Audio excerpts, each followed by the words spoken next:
Good morning, everybody. My name's Larry Jacobs. This is Free K-12 Education Talk Radio. It's the 29th of November, almost December. I can do the math.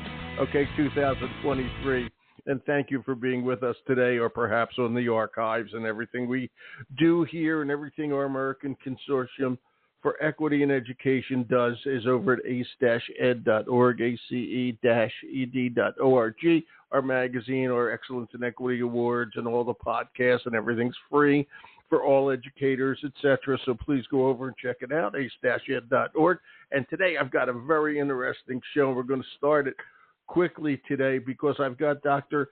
Stephen Barnett from Rutgers, okay, who is also on the co-director of the National Institute for Early Education, which is what we're going to talk about, and a major international award that he is a judge for, the lead judge, called the KHALIFA International Award. It's Abu Dhabi based, a KHALIFA International Award for early learning. And hopefully, so let me say good morning to Steve. Good morning, Dr. Stephen Barnett. How are you? Good morning. Here. Happy to be here. Happy to have you. And can I call you Stephen? Is that okay? Absolutely. Good enough. Thank you so much, Stephen. And by the way, Laura, our other guest, has not called in. Is she okay or something? Do you know anything going on? I have her listed as a guest. She hasn't called in. She's welcome. I don't know. I'm hoping that Laura's going to be here with us. I hope so, and if not, well, hopefully we can get her on a future show. I want to talk about all the wonderful work she does about literacy and young children, for which she won, the 2023, this is such a great honor, the KHALIFA International Award for Early Learning, which is so darn important. Steve, tell her, by the way, I'm sorry about Rutgers and Penn State, which is my alma mater. Okay, so I'm sorry about that. Okay, there's nothing I can do about that. Okay, and the other thing is, I have a mistake. Go ahead. It wasn't as bad. Laura's at OSU. It wasn't as bad as that game for us. That's okay. Well, I like Rutgers. And by the way, I must ask you a question. I have one contact over there that I haven't seen or heard from in 45 years is Ross Baker. Do you know Ross, who's a professor over there, or was in political science? Only slightly. Extremely distinguished and knowledgeable professor of political science. He sure is, and he is the uncle of my best friend when I was growing up. So I knew Ross well a long, long time ago, when he was just getting his doctorate, as a matter of fact, at Penn. So, it's just good to hear he's still going strong. Okay, that's all. That's Dr. Ross Baker, everybody, if you want to read about a brilliant man over at Rutgers, as you are, I'm sure, Steve, okay? This is terrific. Thank you. And tell us about, and by the way, it's a great school, regardless of their record at Penn State, okay? It's a great school, Rutgers, okay? I just want to say that. Now, tell us about the KHALIFA International Award for Early Learning. Okay, and you're the lead judge on it, and I have to say something. I have always found in all the years I've been doing this that the emirate countries are very, very concerned, happy, and willing to work out and promote education. And this is just another example, this one being Abu Dhabi based. Okay, just tell us about what's going on with that, Steve. Well, this is really the first of their awards to be international. It's not just about the Emirates or the region, it's global. $200,000 in cash prize money each year. This year there will be 4 prizes. The goal of this is to promote excellence and equity in early childhood, to promote early learning and development, and to do that by bringing the best the world has to offer into the spotlight, so that you can influence policy, practice, motivate teachers, and, of course, recognize the contributors, the individuals and organizations, promote the institutions that are dedicated to excellence and equity in early childhood, and really, within and outside the field, bring this to greater prominence. And it should be, and I have to ask this, and again, you are let me get this right again, you're the co-director of the U.S. National Institute for Early Education. So I want to ask you a question. How is the U.S. doing, okay, and how is the world doing in early education? Which I think, and you know this, and it's a cliche by this time, it's a foundation. You build a foundation, you build a good house. Okay? And that's the most obvious thing in the world. Yet talk to me about where we all stand. Absolutely. Dr. Barnett. Yeah. If I wish we were all in a great place, but we're not. If you look globally, 200 million plus children in the developing world do not meet their potential because of inadequate investments in their early years. In the U.S., we're all over the place. D.C., Vermont begin investing quite heavily at age 3 in quality early education programs. Our own state of New Jersey has a great early childhood program that Governor Murphy's been expanding to be universal, beginning at age 3, and this is maximum class size of 15, fully qualified teachers.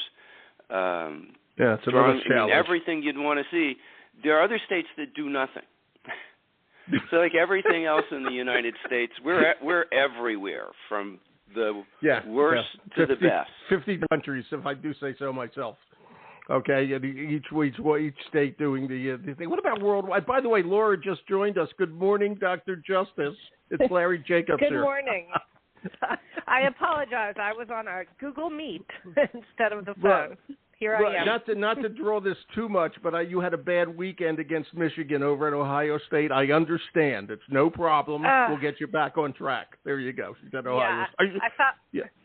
Yes. I thought we'd pull it off in that last minute. It didn't happen.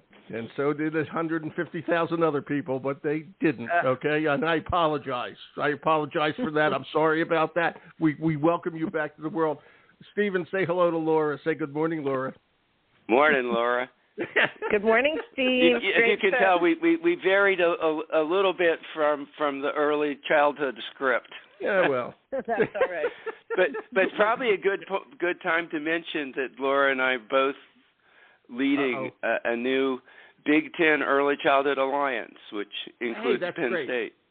That's great. I'd love to see that. In the games when they show the map, that animated map. I'd love to see them talk about all the wonderful ways besides football, these are great schools.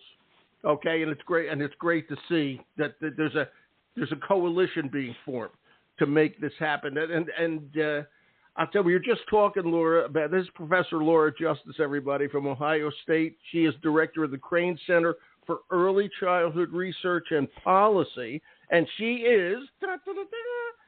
just won the 2023 KIAEL Award on the best research and studies category. Congratulations, Laura. That's big.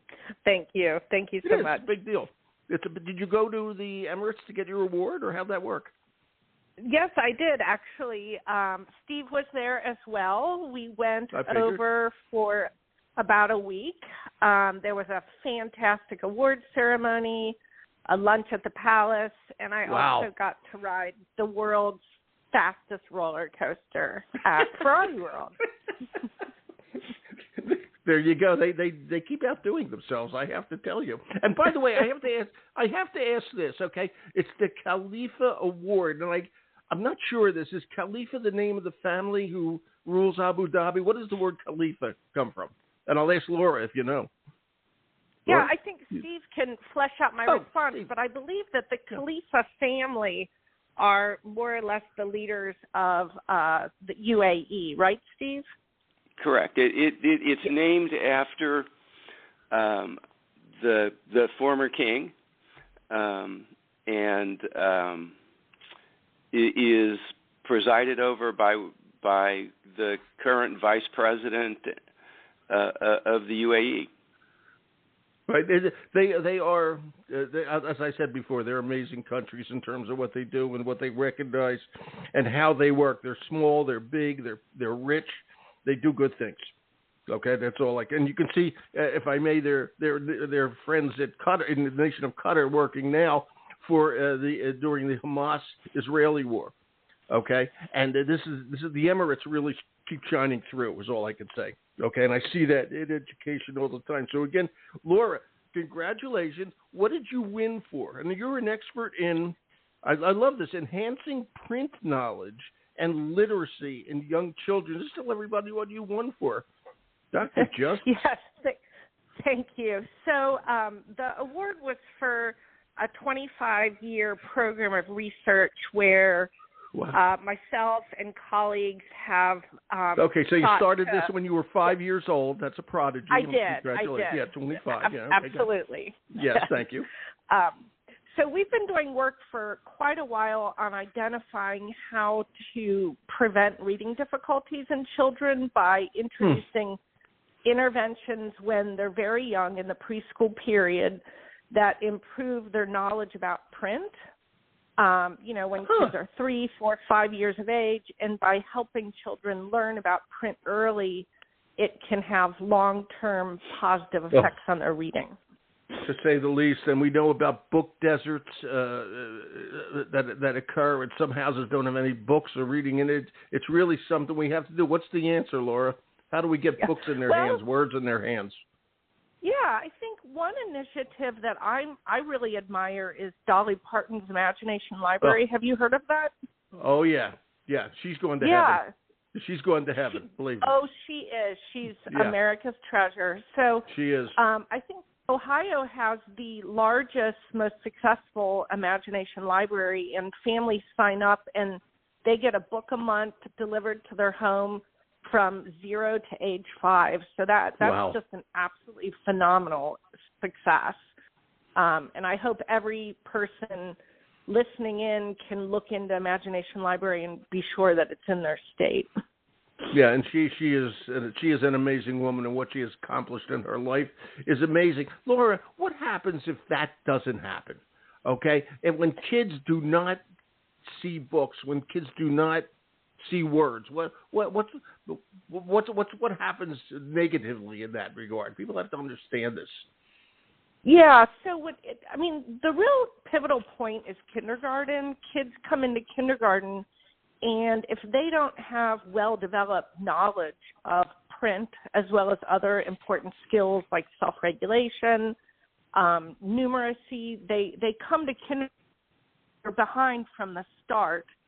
And the evidence is really concerning that children who come into kindergarten and perform, poorly on readiness measures, there's a really high risk they're going to not be readers by 4th grade, and then that cycle just continues. It's really concerning.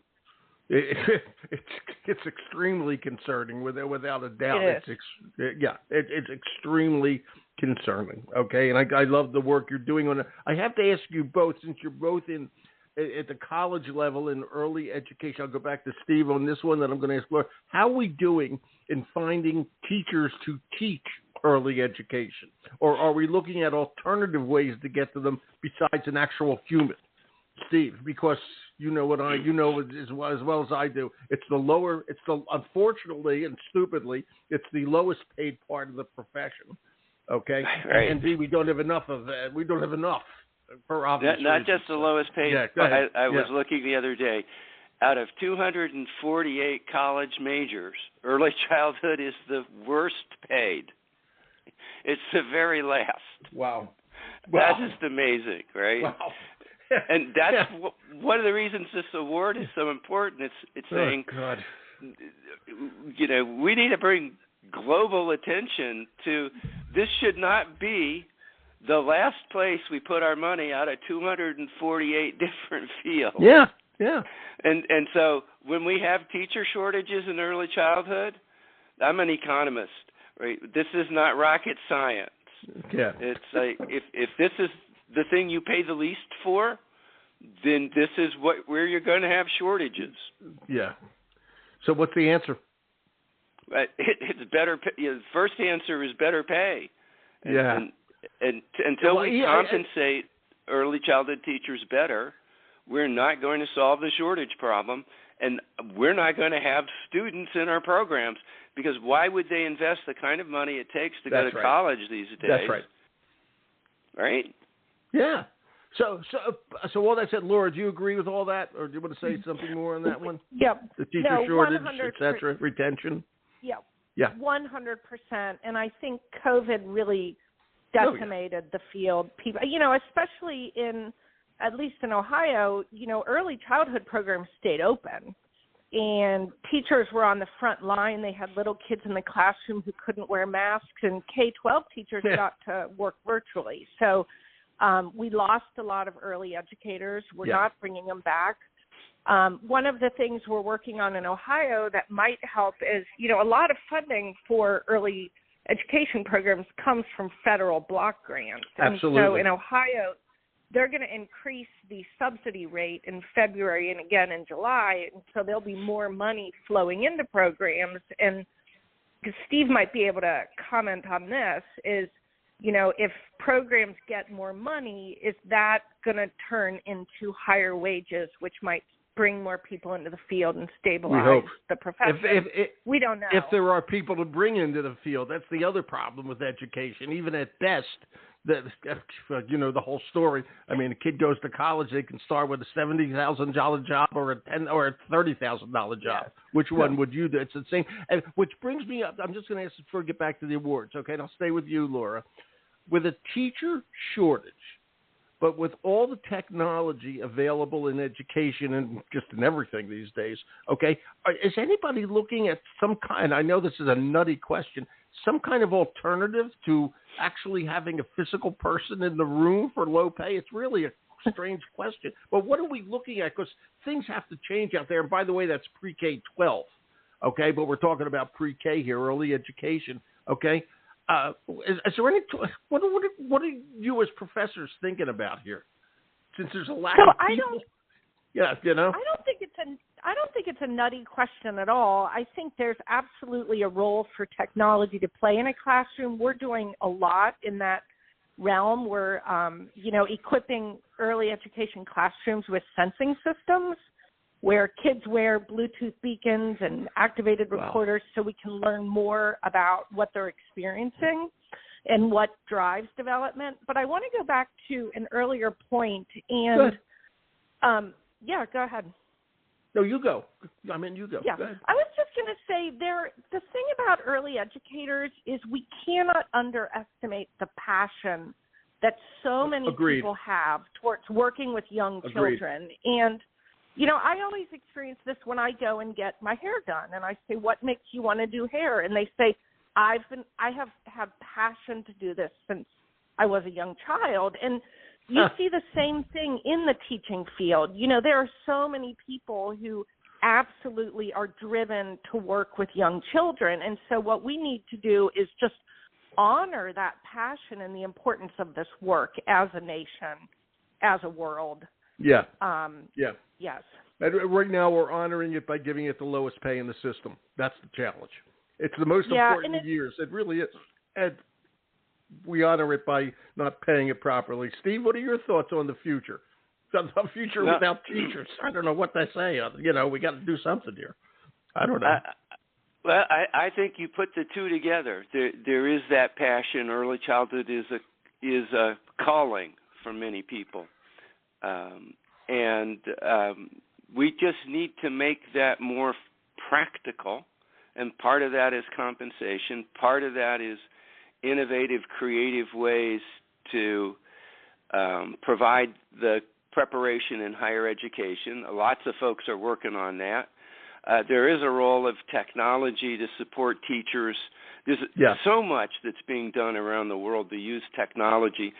And I say around the world, but in my school district here in New Brunswick, right, they're using technology to connect with parents and build partnerships, to work online together. And there's some incredible technology to help do that. In Korea, they're putting robots in classrooms with preschoolers. I'm not sure how that's going to work out. Like Futurama. I'm hoping it works out well. Okay, I saw the end of Terminator 3. I'm always concerned about the robots, but we'll see what happens with that over the course of time. I wanted to ask you. Okay, I don't want to get into this. There's a 2024 award. By the way, how old is the award? Steve, how old is the award? Last year was the first time the awards were given. Okay. So it's new. Laura, wow. Premier, number one, Laura. First year. Whoa. Whew. Your name gets on the cup, for goodness sake. That's fantastic. Okay. They're coming up to the second year. Okay. How do people enter this thing? We got you go to the KHALIFA International Award for Early Learning website. I got it linked. Just Google KHALIFA, KHALIFA, Early Learning, and you will find a YouTube video or the portal to the website. It's the easy to get to 10-page application online. Boom, you're in. And who's eligible? Anybody on the planet is eligible. Can you narrow that down just a little bit? Just a little bit, not much. Just a little bit. Well, what we are looking for is research and practice, two different categories. Last year we had over 100 applications for research. We had about 200 for programs and practices with an evidence base. So this is really the key to success with the KHALIFA Award. Is there needs to be rigorous evidence that this either has or has the potential to enhance learning and development at scale for young children, because that's the goal. And so when you say at scale, great what do you new mean? idea, but you don't have any evidence that it works, you're not going to succeed. If you got a rigorous evaluation that shows you produced impacts on teachers or kids or programs, then by all means submit an application. Wow. It's incredible. If you win, you go to Abu Dhabi, which is a pretty cool place to go. You can ride the world's fastest roller coaster. And they give you $50,000 to spend there. Congratulations on that too, Laura. Will you marry me? I'm sorry, I forgot to ask that for you earlier. Right. This is so cool. I got to tell you, and we were talking about that before Laura joined. I got to ask you, Steve. We were talking about all the challenges out there. Who's number one in early childhood education? Where's the best? Oh wow, Somebody that's must really be number hard. one. Miss America. Who won? Yeah, who won? Miss The World. Scandinavian countries do very well. I've seen incredible programs in Norway. But you go to the other side of the world, I saw some of the best preschool programs I've seen anywhere in Shanghai. Oh, it doesn't surprise me. Where, believe it or not, you have to have a college degree, a 4-year degree, to teach young children in Shanghai. Well, not in most of the United States. Yes. But and then you say, well, gee, I wonder why we're falling behind. Yeah, exactly. Exactly. It's not that they're not good people who are trying here. Please don't misunderstand that. But you got to learn the pedagogy. You got to know what the hell you're doing. And we had a program here in New Jersey. We basically said to teachers in early childhood child care programs, you go to school, get your 4-year degree. We will support. We will provide funding for you to do that. Yep, and when you get your degree and your certification, we will double your pay. Right? People don't turn that down. No, as Laura said, they're passionate. They want to do this. And when you say, I can become a fully qualified professional to do what I want to do and you're going to double my pay, sign me up. You know, it's amazing. Okay, so now I got to ask you this, okay? You said Norway, all right, and others, okay. Why don't we copy, okay, what the best of the world is doing, okay, and put it here? What stops us? If there's something that's a paradigm, why aren't we doing? Is it money? Yeah, in early childhood, the lack of money is the root of all evil.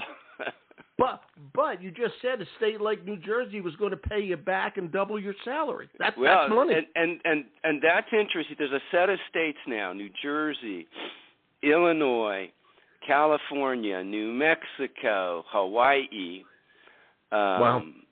that are Maine, that are moving forward. Really? That's where I live. Maine? Really? Making big investments.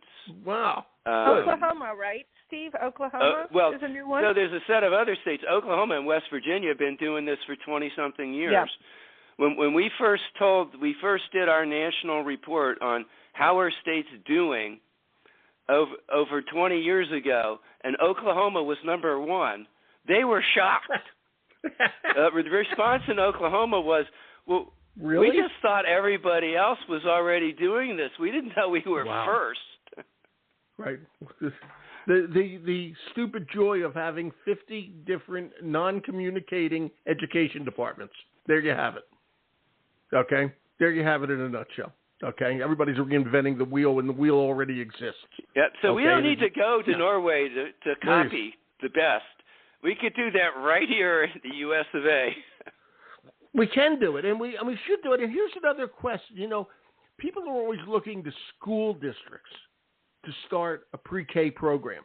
And I know, you know, there is, of course, for people who couldn't afford it, a preschool, you know, and all that sort of thing. But should preschool be a whole separate, I'll call it early education, prior to kindergarten? Should that be a whole separate unit? Would that work better if the state recognized it as something different, not just as an add-on to K-12?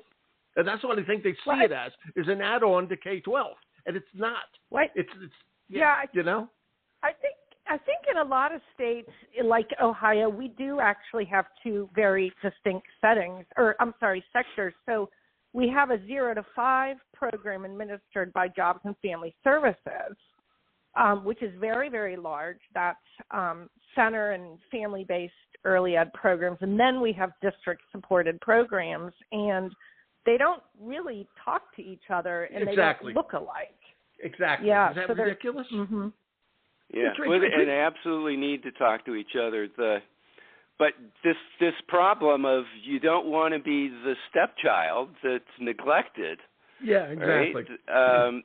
So New Mexico created an early childhood cabinet position. So there's a secretary for early childhood, birth to 5, that coordinates all the different kinds of child care, early intervention, home visiting, the preschool education. But public schools are part of that. And so the maintaining that strong connection, so you build a coherence. Yeah, exactly. I was just at a conference yesterday of curriculum specialists and supervisors, and they talked about how there was a disconnect, and making the connection was important for not pushing down but pushing up for the actualization of what we know about early childhood in kindergarten through 3rd grade, which has really faded out, and to the disadvantage of kids. Yeah, it's unbelievable. And you know what you said before, my nephew is a principal of an elementary school in Massachusetts, okay? And I was just with him on Sunday, and I asked him if he's ever talking to the principal of the middle school or the principal of the high school, since they're all in one district. And the answer was no. In fact, he barely talks to the other elementary principals.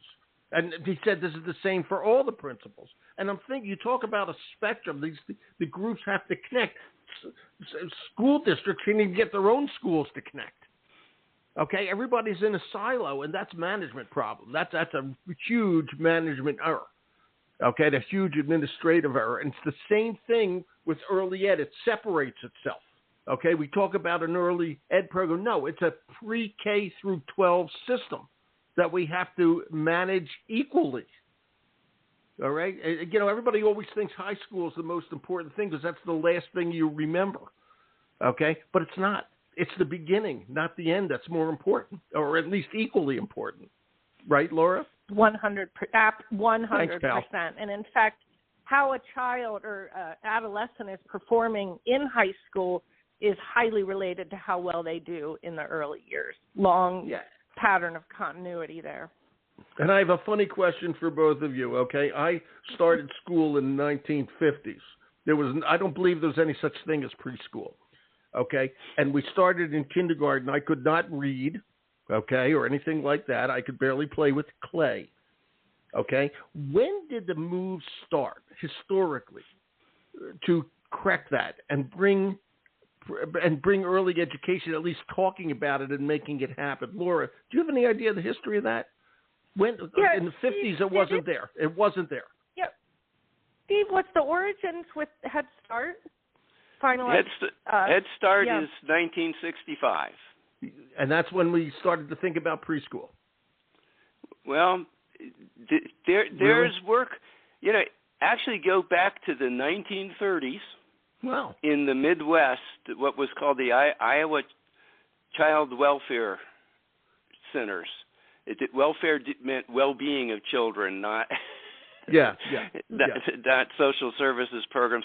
Right. They started studying how what happened. Young children's experiences affected their development over a lifetime, and it was really there through the 50s into the early 60s that the knowledge base about what mattered and how much it mattered in early childhood really bloomed. And that resulted in the first major federal investment in the U.S., 1965. I will say, without full disclosure regarding my age, that I went to preschool for 2 years before 1960. Really? But I was a problem child, so I'm older than you. Okay. Mom needed some relief. Yeah. Well, your mine did too, but there was no hope anywhere. Okay. She had to wait till I was 5 years old before she sent me along my way. Okay. But it wasn't thought about. Okay. And kindergarten was not what we know it is today. Kindergarten is a learning experience now, where mine was how to make clay figurines and drink. But even milk. a lot of places didn't have kindergarten back then. Yeah, we did. We did in Philly. Philadelphia did. Yeah. Okay. The big cities are leaders. Big cities were the first places to have comprehensive high school. They were the first places to have kindergarten and preschool. Wow, it's just amazing. So let me ask you this: next year's award, does Laura get to go back to Abu Dhabi and give the next award like they do with the Oscars? I think that's a great idea. Yeah, we can bring it up with the sponsors. There you go. They've got money. You can tell them I manage their accounts. I know they got money to do this. Okay, so they might want to know why you have that information. Presenting the award is last year's winner, Dr. Laura Justice. Okay, I can hear it now. Absolutely, sign me up. Yeah, and I hope a lot of people start to they do understand it, but the hands are tied money-wise. And we got to start recognizing this and making a big deal. Steve, Laura, please, let's stay in touch with all this, because this is really good conversation, good stuff, and it's important for people to know. And we talk to a lot of people on this show. Okay, so I'd love to have you come back on and keep talking about it. Would be delighted to do that. So much. No, are you kidding? My pleasure. Absolutely. My honor, indeed, to have you both. And I'm sorry about last Saturday, Laura. I know how you feel. Yeah, I know. Don't wear a Michigan shirt this week. No, not in Columbus, Ohio. Yeah, whatever you do, don't wear a Michigan shirt. I want to hear my Columbus story. I will tell you this. You remember good old Woody Hayes? Oh, yeah. Okay. And he got stopped. He was thrown off of coaching because he punched a player from the Air Force during the game. Remember that? I did not know that. Oh, yeah. That's the reason this great coach was fired, basically, because he lost his temper after an interception, and the Air Force player ran over to the Ohio bench finishing the play, and Coach Woody punched him in the mouth, basically, for making the interception, and he got fired. Okay, and Woody Hayes has been there for a long time. And I made the mistake because I had business in Columbus that week, and I made a joke to somebody. I guess I'll have the new drink called Woody Hayes Punch. Okay, and it didn't go over real big in Columbus. I learned they really take the football really seriously in Columbus. Okay, so don't wear a Michigan shirt. You're lucky to be here to tell the story. I know I am. I don't have a lower jaw. I do not have a lower jaw, but I am here talking to you. Right. They take their football seriously in Columbus, as well they should. And in Rutgers, well, better luck next year. What can I tell you? Yeah. Okay. There's always next year. Yes, there is indeed, and for the KHALIFA Awards, too. So I hope we do more together. Let's stay in touch. Thank you, Steve. Thank you, Laura. Thank you Congratulations so much. to you both. Good job. Thank you. Take care. Have a good one. Bye-bye. You too. Bye. Thank you. Bye. Well, that was really fun. That was just great. Okay, the KHALIFA International Award for Early Learning. This is really important. And again, I'll say it. We don't have to reinvent the wheel. Okay, I have it linked here. Okay, up on site. But just Google KHALIFA, KHALIFA, International Award. It'll pop right up. Okay, and Steve and Laura, thank you so much. Okay, Laura's the winner of the 2023. Okay, for her incredible work in literacy in young children. And Steve's over at Rutgers. We're going to archive the show at ace-ed.org. Check it out over there. My name's Larry Jacobs. Thanks for listening.